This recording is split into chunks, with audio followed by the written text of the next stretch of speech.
Hello, and welcome to I'm a Perfectionist, Get Me Out of Here, where we are all allowed to be perfectly imperfect. I am Eileen Webb, a licensed psychologist, cognitive behavioral and EMDR therapist, podcaster, author of Perfectly Imperfect and Transformation Through the Power of Quotes.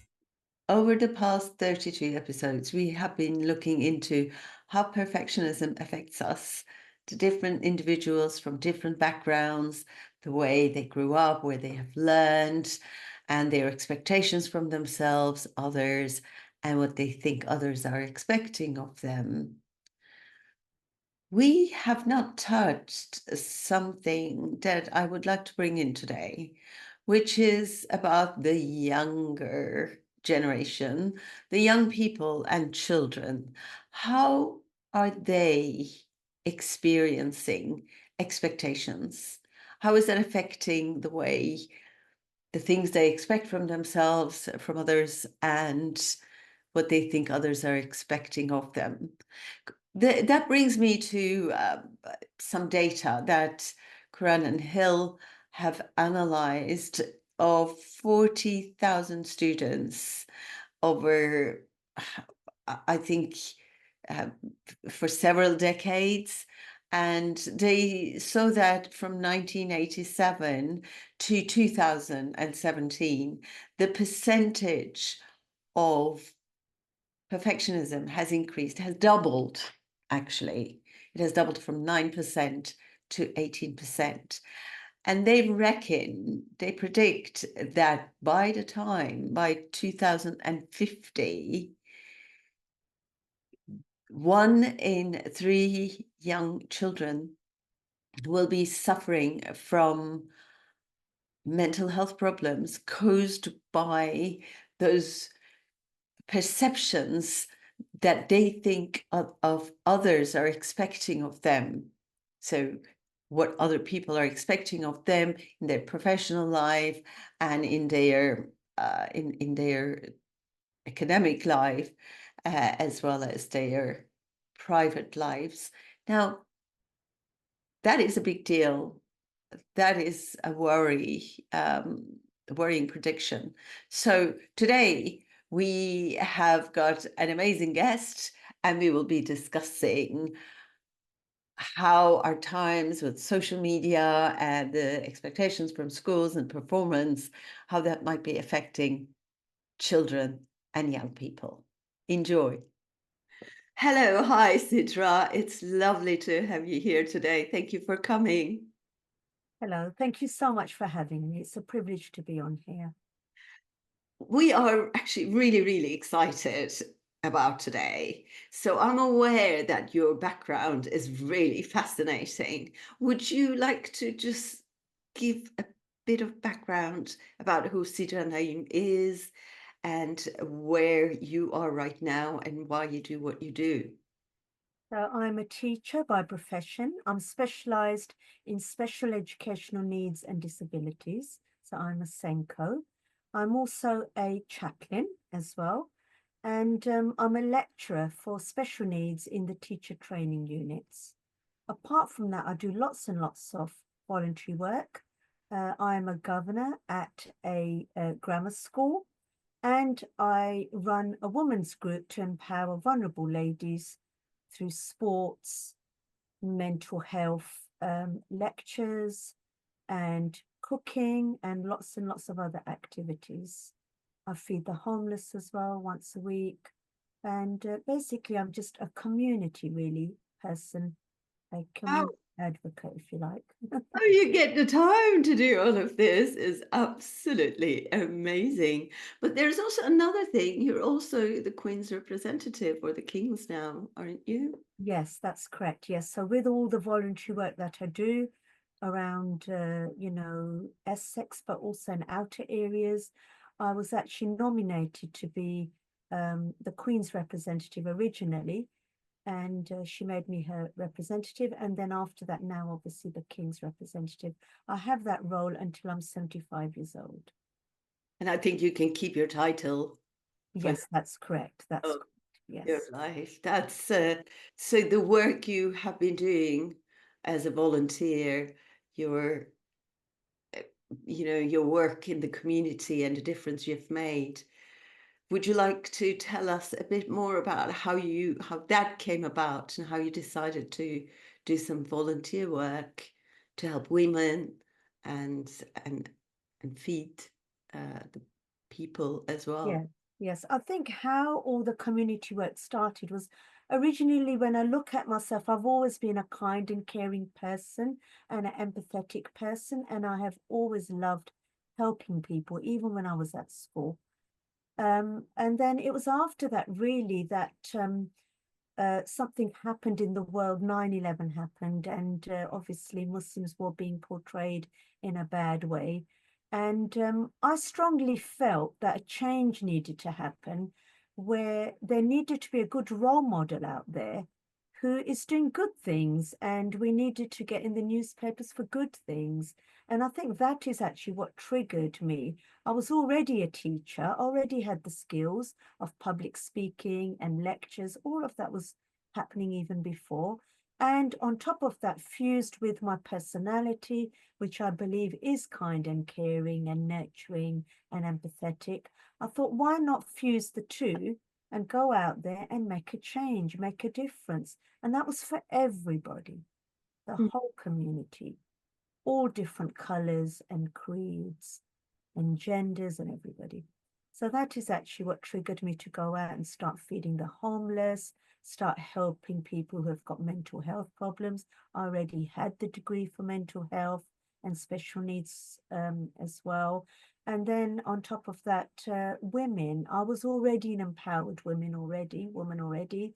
And I felt, why not empower others who have been suffering from domestic violence or suffering from anxiety or depression? I felt I could help them because I had the counseling skills and I had all the lectures to do with, you know, mental health and anxiety and anger management and all of those things. Again, so Women Together is actually a group that was born from all of that. And I've empowered many, many ladies and helped for them to gain confidence in themselves. Yes, and I remember during COVID, you've done a lot of work as well to keep women together, to keep them empowered, to keep them going and moving as well. So you were doing those uh, fitness. Uh, That's right. Yes. So yeah. Women Together did not stop even in COVID. In fact, there was a bigger need because the ladies were not getting out to come to Women Together. So we thought, why not take that to a different platform and do everything online? So even during COVID, we were still doing online classes. We were continued the fitness, which was even more important in COVID because nobody was coming out. And also we were still continuing with all the lectures on mental health and the positives of the pandemic was a big hit lecture. And also the COVID vaccine. There were so many controversies around the COVID vaccine. So we put out a lecture out there for all the ladies, go out and get that vaccine with all the positives about it and scientific knowledge about it as well. I was actually a scientist in my past life as well, before I became a teacher. So I used all the scientific knowledge I had to do a lecture on the COVID vaccine, and we actually busted all the myths and the stigma around it at a time where some ladies were reluctant to take it because of all the social media that was out there. Yeah, On lots of yeah, conspiracy theorists, I there were remember. too many, but we Yeah, managed to do that, and I feel we definitely made a difference anyway.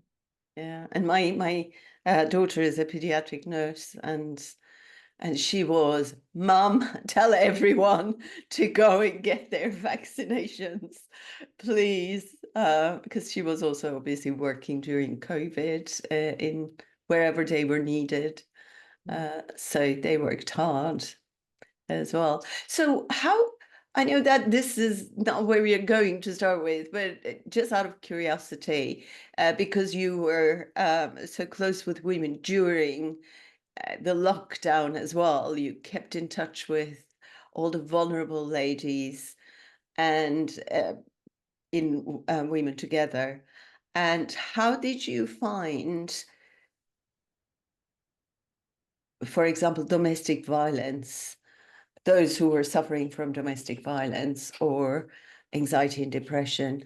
How did that go during? It increased. It definitely increased. So anybody who was, for example, in a toxic narcissistic marriage, um, it was worse then because then they were with their partner 100% in the house. Their partner would be working from home and they would be at home. They would not be able to go out with their friends or have any time out to eat out or, go to their regular classes to get away, which is very important. And they ended up with that narcissistic person at home. So all the violence on the whole actually increased. Anxiety increased, because all their normal day-to-day routine was totally gone. And a lot of these ladies, they need routine. Some of the ladies do suffer from OCD, for example, and they're very strict with their organizational skills and things to be in order. And then all of a sudden in COVID, everything was all over the place. The whole routine had gone, you know. So, for example, the ladies' children were all at home. Yes. They didn't wake up at a certain time to take them to school. They didn't have set times to go to work. They didn't have set times for lunch and dinner and all the rest. So they were at home and everything was all over the place, the routines, which was not good for ladies, for example, of OCD. And then that made the anxiety worse as well. The Mm. children were at home, they were not in a routine. The children caused a lot of problems. They were bored. They couldn't go out. They couldn't let out their energy outside. And there was nothing to do for them at home. You know, children, they need school, in my opinion, as a teacher. They need the routine, they need the learning skills. And it's not the same online, no matter how much we try and engage the children. So the online lessons, it's difficult. The children are doing other things. The focus is not there. The attention is not there. So it was a difficult time really for everybody, and even normal people who don't normally suffer from anxiety or stress were actually quite anxious during COVID, and the social networking was not there.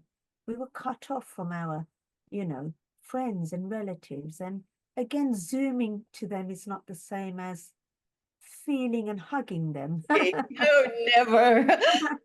Which is what a lot of ladies Oxytocin. need when they are not well. They need that hug and they need that physical support. And it's not the same, over social platforms. And children also need that playground, don't they, to learn to negotiate and socialize Definitely, and especially create all the new neural connections for their future. Definitely, and especially the children who have special educational needs suffered a lot. For Yeah. example, a child who may have ADHD and is really active, they need to go out and they need to run around in the playground, you see, and they did not have that. And again, their routine went upside down as well. So I think the children, particularly the ones that had special educational needs, suffered. And also the education did suffer because we saw it all with the first cohort of exams that were there that year, where there was a dip around the whole, world internationally with exam levels because, children's education had suffered, and it did take time for the schools to get the curriculums together to even start with the online lessons and things as well. Yeah, and also I think it might have been um, anxiety triggering for parents to be homeschooling as well. There was It's very homeschooling. difficult, very difficult. Mhm. Parents are not teachers. They're Yeah. not trained, and you do need a lot of training to be able to discipline children. And you cannot, to a certain extent, discipline your own children in terms of teaching. You know, my own daughter, when she was 4 years old, and I remember reading a book with her and teaching her phonics. And I remember to this day, she turned around and said to me, but why are you teaching me? You're not my teacher, you're my mum. So they don't see you as a teacher, they see you as a mother, you see. So to a certain extent, children, they don't learn as effectively, not when it comes to education with their parents, because they see you as a different role. And they need teachers really from the outside who they will are more likely to listen to. I guess it's a different type of discipline, isn't it? Where there are also Different other type of children, discipline. and you, in that social situation, you kind of look around and all the kids are sitting down, so you sit down. Where with your mom, you can always push your limits. Yes, the boundaries are not there when it comes to education, Yeah. really, because they don't see you as that role. You know, to a certain extent you can, but during COVID, all of a sudden there was no homeschooling, programs for the parents either. Suddenly it was all of a sudden lockdown, you see. Whereas with homeschooling, the parents are trained beforehand and they're given guidance on the curriculum and what to teach and timetables. But when it comes to all of a sudden lockdown and from tomorrow now you have to do this, it definitely was not an easy time for parents. So all of that ended up with stress and anxiety. And I can also imagine that some parents who are not perhaps educated, in their home countries, they may not know any of the things, any of the curriculum that's happening Yes, 100%. in So with England. the curriculum, the teachers know what they are teaching, but Yeah. as a lay parent, they are not going to know that you do need a certain amount of general knowledge and background, knowledge before you teach a subject. Mm. And to teach a subject just like that from script, it's not the same, really. It's a big Yeah. difference. Yeah. So that brings me kind of to a place where what your thoughts might be regarding nowadays, in this decade now, life is very different than, when I was growing up. For example, there was no social media when I was there. We had computers, but it was only because my father was working in IBM. Otherwise, having computers was not a usual thing. And 1 megabyte was a whole mainframe in a room. So, so life was completely different. We went out, and my mom would shout out of the window, "Dinner is ready, come home." We would just run around and play at the streets, play football, whatever it was. And cycle and so on. So life is now a lot different. I think kids are a lot more inside, indoors. But it also brings me to ask you, firstly, what you think about those changes. So much technology, so much social media, and how that might be affecting the kids' expectations. Because perfectionism is all about expectations, isn't it? The expectations from themselves, from others, and what they think that perhaps their parents, their teachers, or their peers might be expecting of them. And and how do you notice, what do you notice about those changes in kids nowadays and There parents? are huge changes, huge.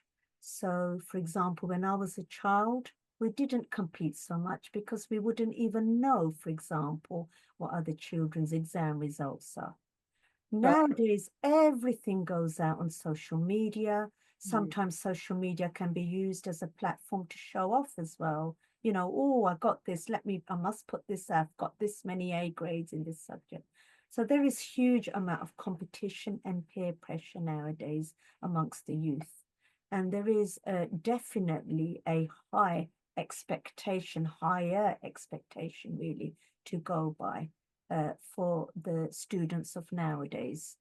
And that is not just within education, it's also within looks as well. You know, Yeah. you must have noticed a lot more programs like TOWIE are out there, and also, social media actually is there all about models, and you have to be this slim, and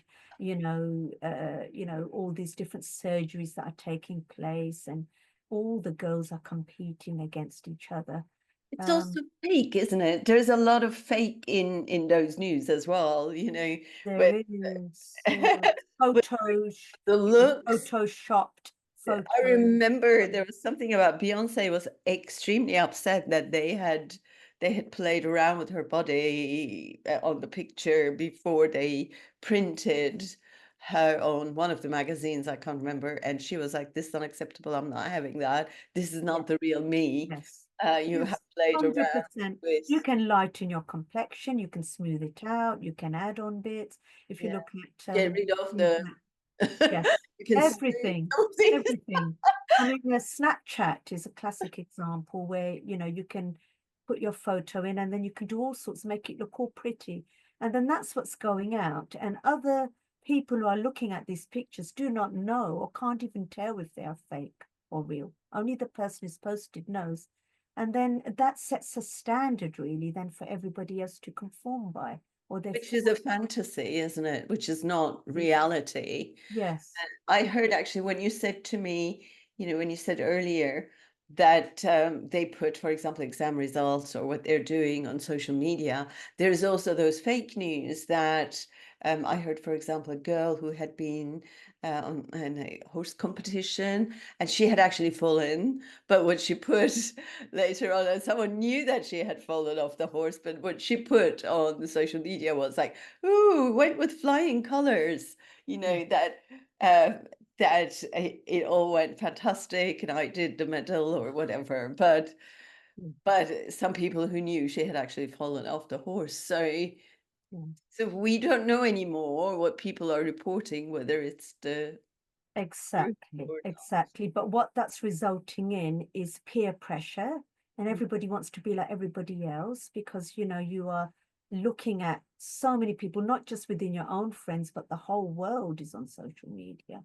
And then you want to be like that person. And the expectations are false expectations in a way, what you're seeing on social media. And then you want to be like that because it's all about more and more and more. You have to shine above the rest to get the most likes on social media.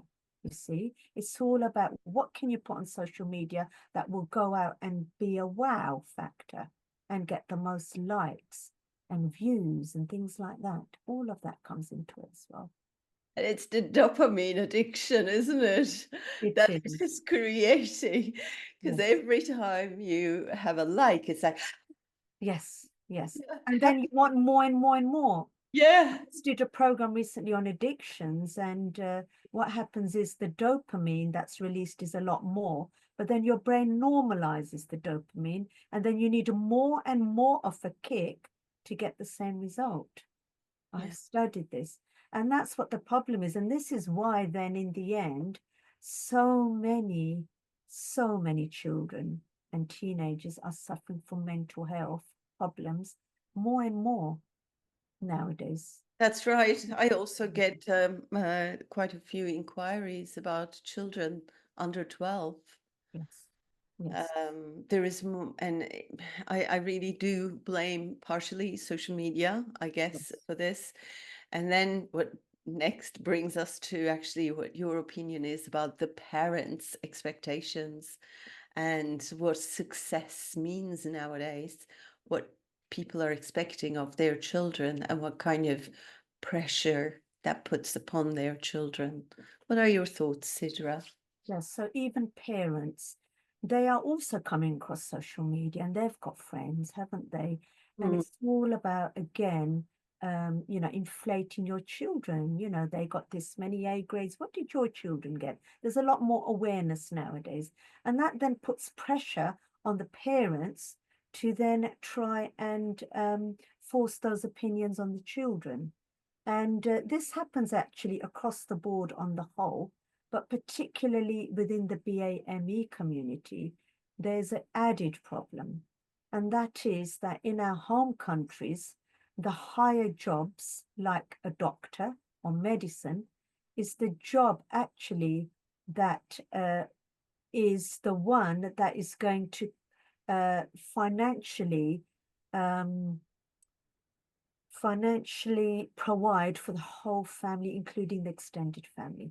So if you look at some of the home countries within Asia, there is no social security systems in place, or, or child benefit and things like that, or pensions. So in home countries, Asian countries, for example, or African countries, BAME, Black, Asian, minority ethnic countries, Yeah. the child needs to be a doctor, or every parent likes their children to be a doctor, because that's the top job that will give the most amount of money, that will provide for the whole family for a good 3 generations, right down to grandparents and parents and themselves and their children as well.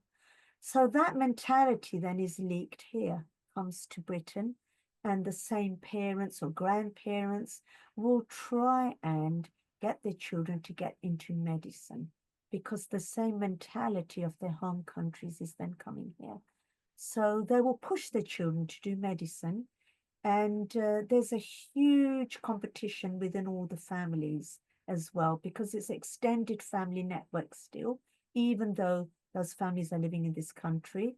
And it's, oh, well, so and so auntie's children got these grades and got into medicine. Now you've got to do the same, because otherwise it's going to be a name and shame of our family, you see. So the children don't just come across the social media peer pressure, they come across family pressure as well. Double pressure to do really, really well. Okay. And this is why you get 85% approximately of grammar schools are filled with children from the BAME community, which means Black, Asian, minority ethnic, and that's a fact. I am actually a governor of a grammar school myself, Mhm. and I see this all How the do you experience, what is it? How do you experience those kids in, in their day-to-day lives? How, Yeah, I think in terms some of of that it is pressure? actually, I didn't really want to do this, but I was forced to do this. I'm doing it. A little bit like puppets, because they did not really get a choice in what they wanted to do. And I think that's sad. So, I know, for example, in lots of grammar schools, both of my children also went to grammar school. So I'm talking about 3 grammar schools here. Sometimes you will get some of the art subjects are empty, but the science subjects are oversubscribed, because all the children have all been, it's been ingrained into them to do medicine. If perfectionism is getting in the way of you living your life to the full, then check out my new book, Perfectly Imperfect: Cultivating Your Self-Worth in a Demanding World. It's based on cognitive behavioral principles and can help you work on yourself. So I guess the problem occurs when the child perhaps is not so good at science or maths or biology, Yes. so to get into medicine. So Yes, it's not just if they're good at it, but it's also is the interest in there, yeah. because we are all living in a very large world and we all have our own talents. And some children may want to do art or music or languages. Hmm. And then it's, oh, no, no, you have to be a doctor. Your dad's a doctor, and your dad's brother's a doctor, and your own brother's a doctor. So then that child then feels, oh, I've got to really try and be like everybody else. So the added pressure is there, as well as the social media. And this competition that's there now in getting higher and higher and higher grades, it is actually now gone right up to university level, where it is so difficult to get them into medicine. And my husband actually sits on the interview panel, and he's a doctor, and he laughs. In his days, it was very easy. You just needed your 3 A-level grades at A level, and you got into medicine. And the interview was just a little chat, and that's all it was. Yeah. But nowadays, that interview is very, very difficult because it's not just about your academic ability, the 5 A stars that you have to get nowadays, which everybody does tend to get, whoever applies, but it's filtering them down further. So they test you to see, do you really want to be doing medicine, or are you being forced by your parents? And they have psychologists sitting on that panel as well to see, is this child, really want to do it? They look at all your work experience, and guess what? They look at the artistic side of you. Are you into drama? Do you play sports? Are you into acting? Do you play a musical instrument? This is the tick list that the people at the university level are looking at. So I guess that you could still be good at music and science at the same time. You Um, could be, yes. It yeah, depends on the but individual. but you are right. I'm just thinking, for example, 50 years ago, people used to come from the city to schools to recruit the youngsters to come and work once they're 16, 17 years old. There are many people that I know here in Essex who have been picked by, for example, banks, and then they started working for them. Can you imagine now? I mean, I know people who are Oxford graduates and have found it really, really difficult to Yeah. get into either investment banking or working in banks in general. Yes. They send, they send CVs over and over and over again that they don't even get answers. And that is another, I guess that's another problem Yes. for the young generation, isn't Yeah. it? There is nothing nowadays, really, any profession I can think of that without some kind of qualification. And English and maths at GCSE level is a must for all jobs, Hmm. whereas it wasn't when we were younger. And this is, to a certain extent, the national curriculum is higher as well. And there is a big problem out there. So if you look at other countries, the children do not even start school until they're 7 years old. Places like South Africa, for example. And the children are doing really, really well in those countries. Here, from the age of 3, you're doing, your targets start. And the brains are too young. They are far too young to even understand what they are learning. There needs to be more play within the curriculum, like there was when we were growing up, to build up those neurons in the brain. And a lot of the science, for example, that the children were learning, in our days when they were in secondary school, they're learning here from the age of 7. The flowering plant is on the curriculum. The parts of a flowering plant is on the curriculum at the age of 7. Whereas I do not remember learning that until I was 12 years old. And I grew up in this country, went to school in this country. So everything, as well as the children competing, even in the outside world, is getting higher and higher to keep up with all this competition as well.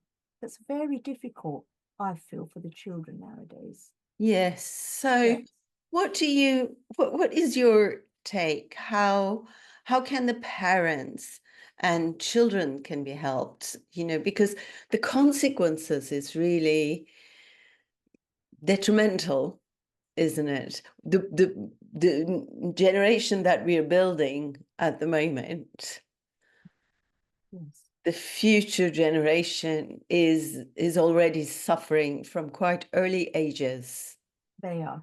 as I they. think it's a matter of government as well thinking about all of these things. I think that, I personally feel more play needs to be incorporated into the curriculum where the children are not just all about science and maths, you know.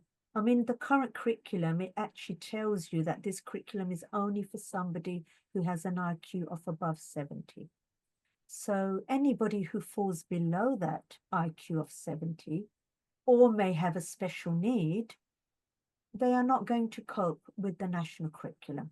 the way it is. And this is why there was a huge increase actually in children with special needs and disabilities right at the moment when the national curriculum came out, because it wasn't catered for across the board.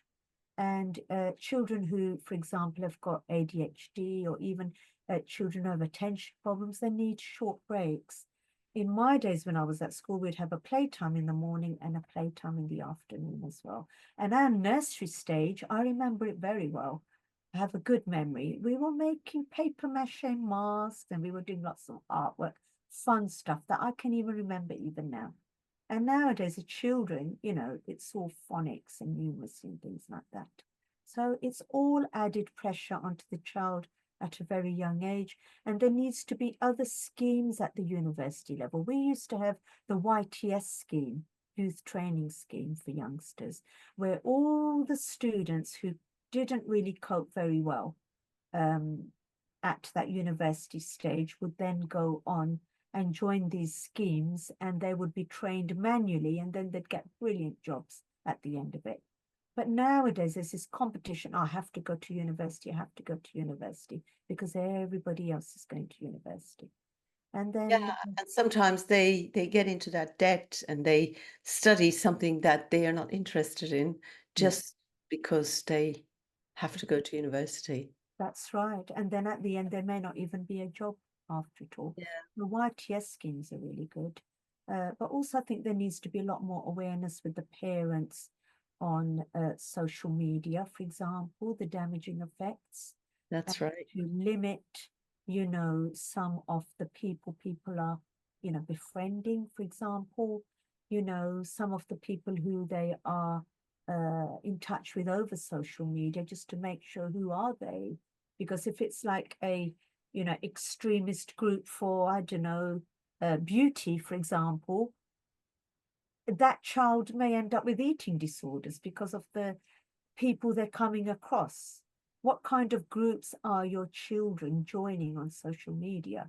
Are they perfectionist groups, for example, who are, fanatics about being a doctor, or fanatics about keeping their bodies slim, or exercise fanatics? I've come across somebody recently, a friend of mine, and she's obsessed with exercise, obsessed with it. Five classes a day just to get her body slim. And it's over the top. So just education with parents on where are the boundaries, where are the limits, addictions is something they need to know about as well. I, I guess also, promoting self-acceptance, Yes, yes, and uh, confidence. authenticity, because I see that is really lacking, that there is, because especially with teenagers, they're just learning about who they are, just finding their place in the world. And often they look out there to see, oh, okay, that person is very popular, so I want to be just like them. Yes, I And think you're very right. I think that you need to have confidence in yourself with who you are. And then it doesn't matter what everybody else around you is doing. You need to be happy with who you are. yeah. And you do not need to be acknowledged by everybody else to be liked. And that's really important, because not everybody will like everybody else anyway. Even you don't like everybody. So then you need to be who you are, not who everybody else wants you to be. And I guess being aware of the fact that that innate feeling in us, that wanting to be liked by everyone, is really from the part of our brain that's thousands and thousands of years old, where we were in tribes, right? We lived in tribes of a few people, and being thrown up out of that tribe meant death sentence, because you couldn't survive by yourself.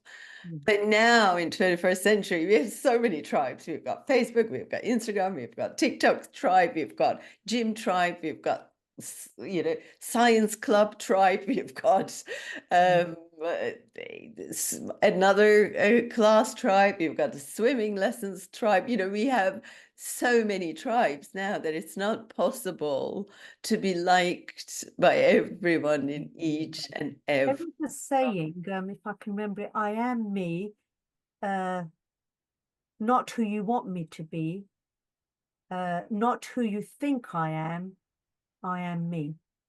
Mm. So that's a good one that I can think of as a teacher anyway.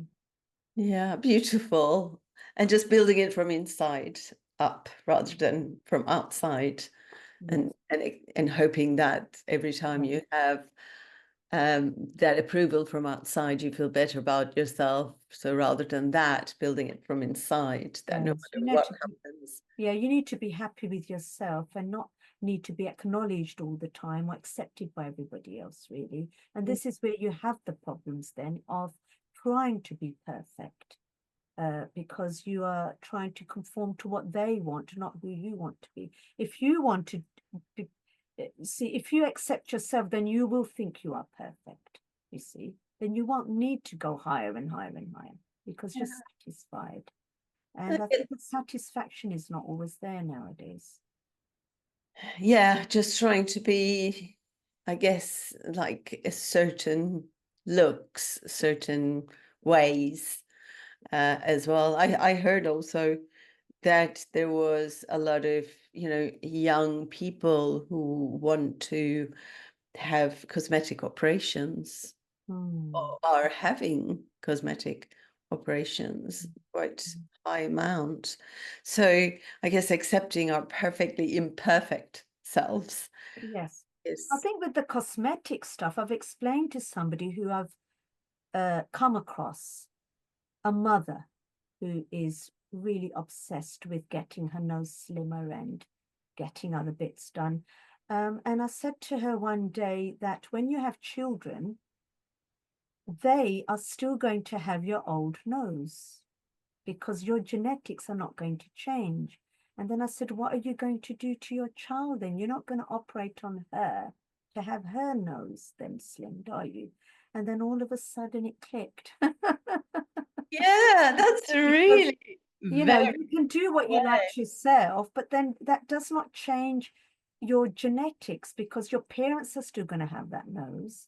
And when your child is born, that child is going to look like you, your old self, your original self. So you're changing nature, and that doesn't make you happy, really. It's Hmm. not your natural self, is it? And that's going to come out in your children. So sometimes I think a little bit of knowledge on science helps. And also the same kind of thing with genetics when it comes to subjects that you like.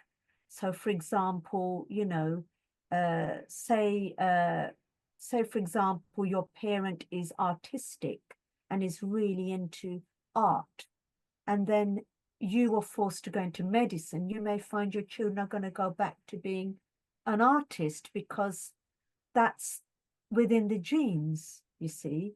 So Yeah. it is important, really, that we look at what we like, what we want, and do that. Because somewhere along the lines, that family is then going to change back to its roots, which was not medicine, for example.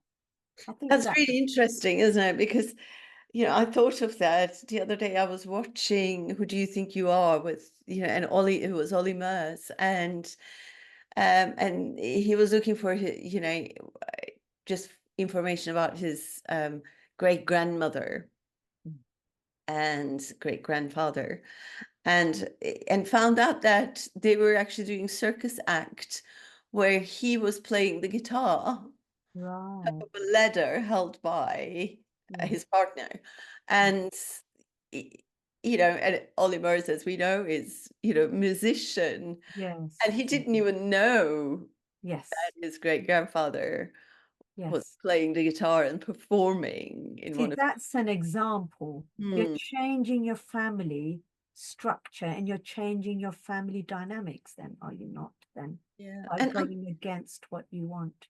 yeah, because it just comes, you inherit those DNAs no matter You do, one way you or do. another. And And people think you inherit just your looks, but it's not just your looks, it's your mm, mannerisms and it's also your personality and what you like, hobbies wise as well. It's all there. It's all there. yeah, and I guess that the concept of what's beautiful and what isn't, those perceptions are all socially constructed. We are not born with it. Who when people think, oh, that's an ugly nose, where does that come from? Where did you learn that? Your nose has a function to smell. Is it Yeah, doing it? And if it's exactly. doing it, then it's doing what it was Yeah, meant to do, yeah, yeah, right? Or yeah, eyes, definitely. in certain cultures, it has to be, certain eyes are not attractive, certain type of eyes are more attractive. Well, where does this come from? Yes, so personality comes from nature and nurture, as you know. So nowadays, what's happening is we're not looking at nature, but we're looking more at the nurture, which is the outside environment that is changing our beliefs and our thoughts.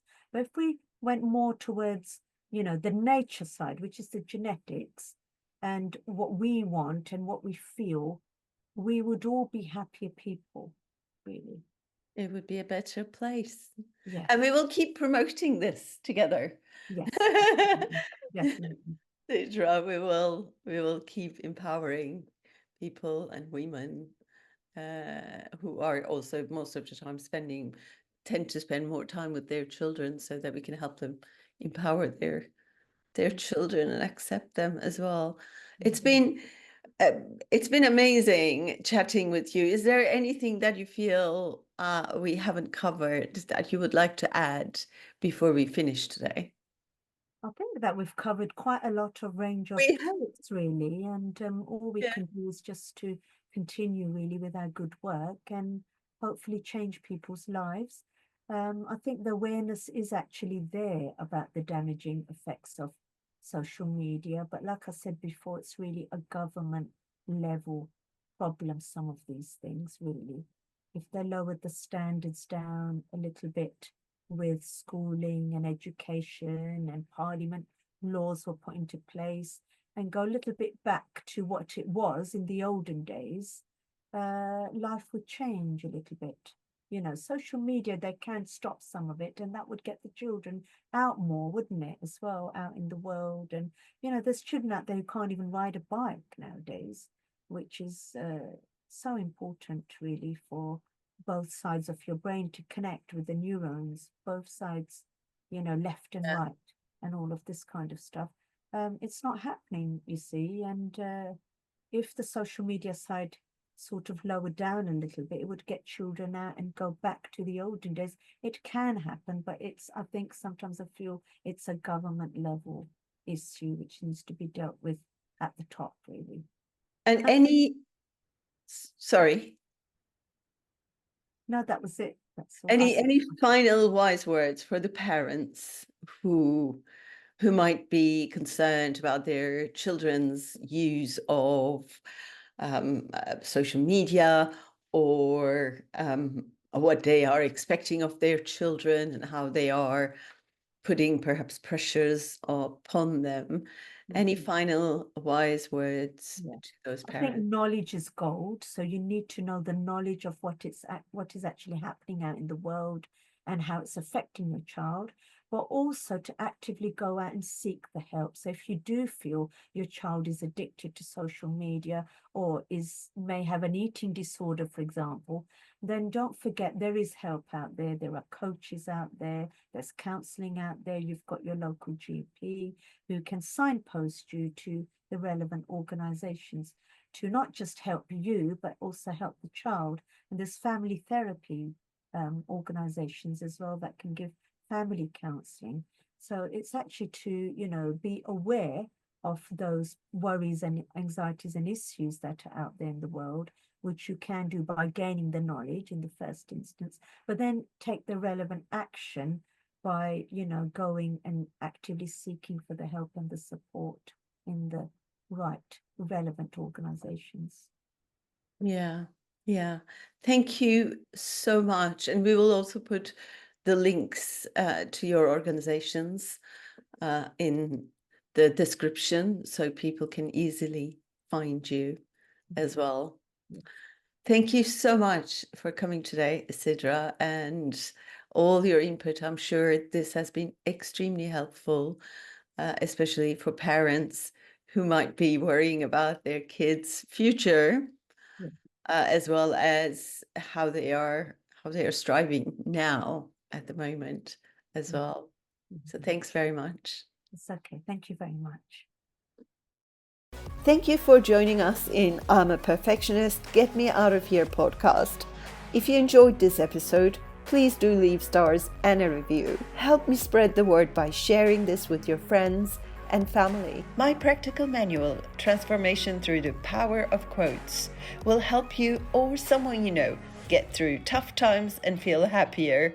It is now available on Amazon paperback and Kindle.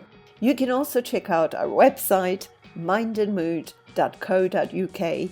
Thank you again, and remember, imperfect action is better than perfect inaction. Bye for now.